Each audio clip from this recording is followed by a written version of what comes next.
Good morning everyone, I'm Harshika and I'm going to explain how cybercrimes are rising during the lockdown period.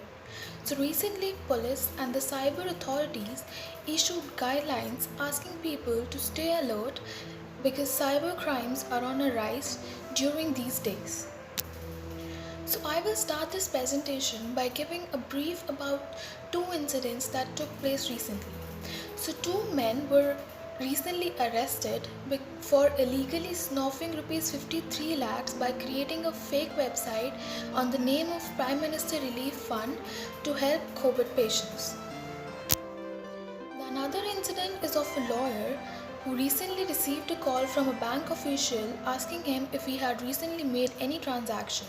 When he replied in negative, the bank official asked him to immediately block his card as someone was trying to misuse it. So the man informed the cyber cell officials about the fraud transaction that was taking place. The cyber cell and the police officials have warned people in general that cyber criminals may create fake accounts related to COVID-19 and gain access to personal details of people in the name of giving them information about details. Also, they warned people that they should not transfer money to any unverified account.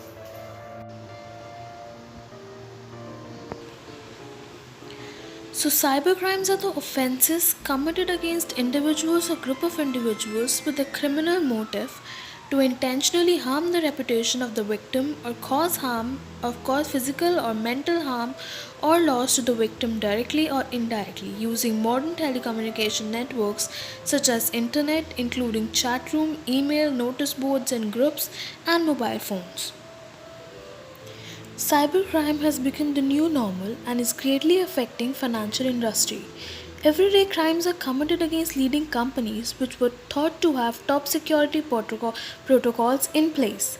Cybercrime continues to cause some financial impact to economy during lockdown especially as well. The rapid monetization of cryptocurrency adds to these threats. Over 6,000 criminal marketplaces exist and ransomware as a service becoming more common. Cryptocurrency hacking is one of the biggest risks for financial institutions along with fraud. Although regulators are fighting cybercrime by offering improved standards in threat data and requirements that improve security, banks are still main targets of cyber criminals. Nation states have major problem in this area with Russia, North Korea and Iran being highest and most active in hacking of financial institutions.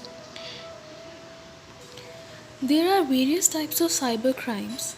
So first is cryptojacking.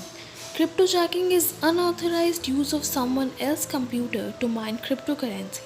Hackers do this by either getting the victim to click on a malicious link in an email that loads crypto mining code on the computer or by infecting a website or online ad with JavaScript code that auto executes once loaded in a victim's browser. Next is identity theft. Identity theft is a deliberate use of someone else's identity, usually as a method to gain financial advantage or obtain credit and other benefits in the person's name and perhaps to other person's disadvantage or loss. Next is the most common cybercrime, that is credit card fraud. Credit card credit card fraud is when someone uses your credit card or credit account to make a purchase you didn't authorize. This activity can happen in different ways, like if you lose your credit card or have it stolen, or it can be used to make purchases or other transactions either in person or online. The current global health situation has seen changes to the way people accomplish their regular job. With an increasing number working from home instead of office, cybercriminals are attempting to take advantage of COVID-19 pandemic and are now turning their attention to mobile devices to spread malware including spyware and ransom. Thank you.